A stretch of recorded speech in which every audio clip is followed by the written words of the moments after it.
सातौं प्रकरण अष्टावक्रको रहस्यमय प्रश्नको जवाफ राजा जनक अत्यन्त तत्परतापूर्व दिन्छन्।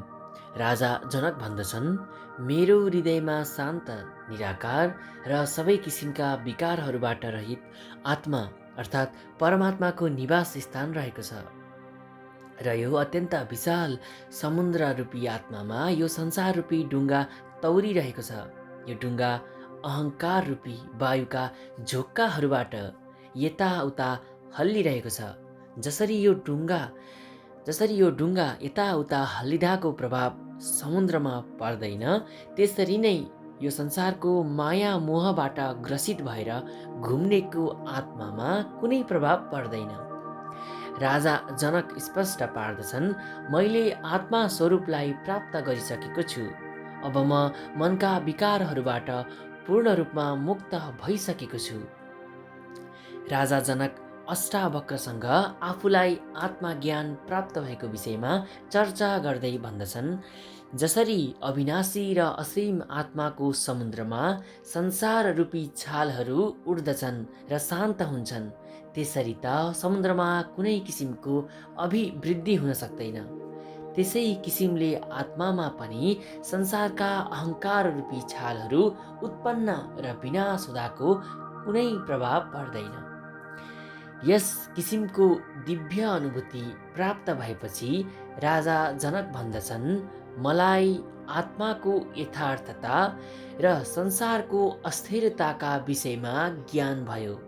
सांसारिक जीव र पदार्थहरूको निरन्तर रूपमा जन्म र विनाश भइरहन्छ, त्यसकारण त्यो आत्मा होइन। जनक उवाच मय्यन त महाबोधौ विश्वपोत इतस्तत भ्रमति स्वान्तवातेन न ममात्स्य सहिष्णुता। म अनन्त विशाल समुद्रमा संसार रूपी डुङ्गा मनरूपी वायुका माध्यमद्वारा यताबाट उतातिर घुमिरहेको हुन्छ, तर ममा असहनशीलपन रहेको छैन, अर्थात् त्यसले मलाई कुनै प्रभाव पार्न सक्दैन। अत्यन्त विशाल समुद्र रूपी म आत्मामा यो संसार रूपी डुङ्गा मन रूपी वायुका माध्यमद्वारा यताउता घुमिरहेको हुन्छ। त्यसका घुमाइको क्रिया मेरा लागि असह्य हुँदैन।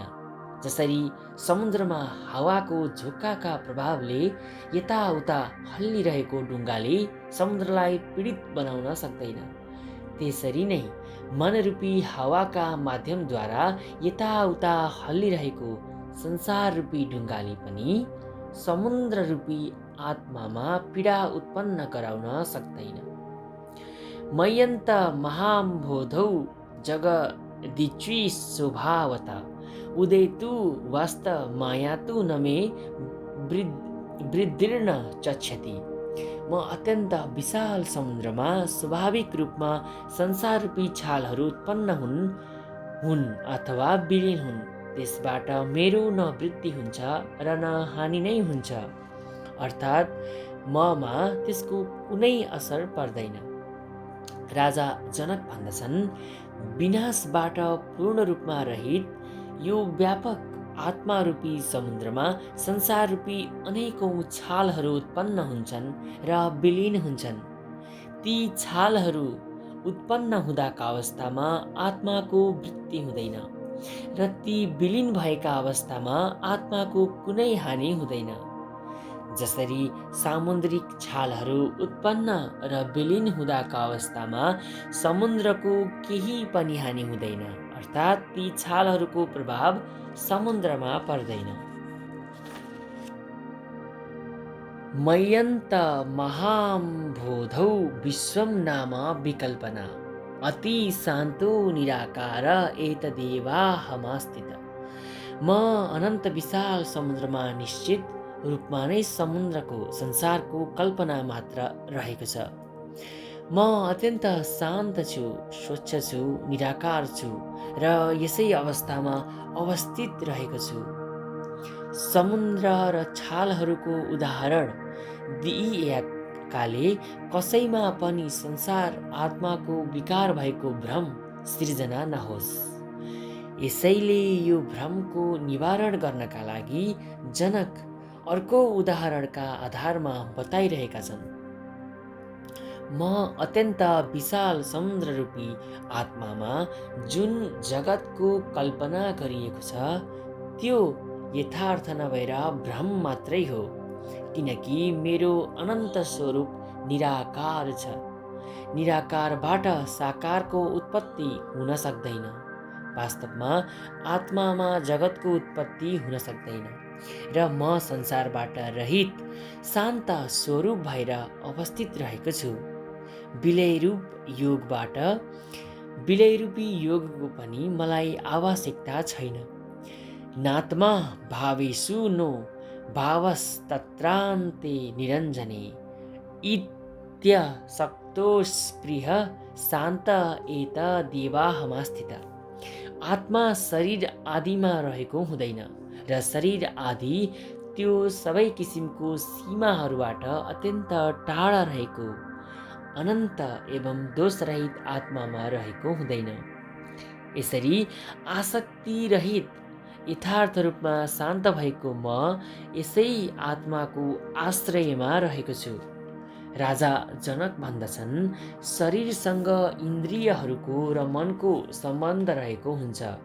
यो मन सधैँ विषय वासनाहरू भएतिर मात्रै दौडिरहेको हुन्छ तथा इन्द्रियहरूको सहयोग लिएर तिनीहरूको उपभोग गरेर तृप्त अर्थात् सन्तुष्ट हुन्छ। शरीरको विनाश भएपछि इन्द्रियहरू पनि रहँदैनन्, तर सूक्ष्म शरीरसँग सम्बन्ध रहने भएकोले विषयको उपभोगमा त्यसको आसक्ति रहिरहन्छ। यही वासनाका प्रभावले गर्दा उसले फेरि नयाँ शरीर धारण गर्दछ। यसैले संसारका सबै विषय वासनाहरूको सम्बन्ध शरीर र मनसँग मात्रै रहेको हुन्छ। यही कर्ता र भोक्ता हो। म यिनीहरूभन्दा अत्यन्त टाढा रहेको आत्मस्वरूप हो, जुन न कर्ता हो र न भोक्ता नै हो। यसकारण यस आत्माको विषय वासनाहरूसँग कुनै सम्बन्ध रहेको हुँदैन। आत्मा अनन्त छ, निर्विकार छ। यसैले म आत्मामा रहेको हुनाले सधैँ विषय वासनाहरूप्रति अनासक्त रहेको छु। शरीर र मनको मात्र विषयहरूमा आसक्ति रहेको हुन्छ, मेरो होइन। यसैले म कामनाहरूबाट मुक्त छु। ममा विषयहरूलाई प्राप्त गर्ने कुनै चाहना रहेको छैन। अहो चिन्मात्र मेवाह मिन्द्रजालोपम जगत अतो मम कथम कुत्र हेयोपादेय कल्पना। आश्चर्य छ, म ज्ञान स्वरूप मात्र छु। यो संसार इन्द्रजाल जस्तै रहेको छ। यसैले मेरो सार्थकता र निरर्थकताको कल्पना किन गर्ने र कहाँ गर्ने? जनक भन्दछन्, म ज्ञान स्वरूप छु र सम्पूर्ण जगत इन्द्रजालका जसरी मेरो अस्तित्वको आधार एवं आफ्नो अस्तित्वबाट रहित भएको अनुभव हुन्छ। यथार्थमा जगतको आफ्नो कुनै अस्तित्व रहेको छैन। यसैले ममा कुनै किसिमको पदार्थलाई लिएर त्यसको त्याग वा ग्रहण गर्ने बुद्धि रहँदैन। जुन पुरुषले सांसारिक पदार्थहरूलाई सत्य मान्दछ त्यसैमा मात्र तिनीहरूलाई त्याग र ग्रहण गर्न बुद्धि रहेको हुन्छ। यसरी नारायण शर्माद्वारा नेपाली भाषामा अनुदित अष्टावक्र गीताको 7औं प्रकरण पूर्ण भयो।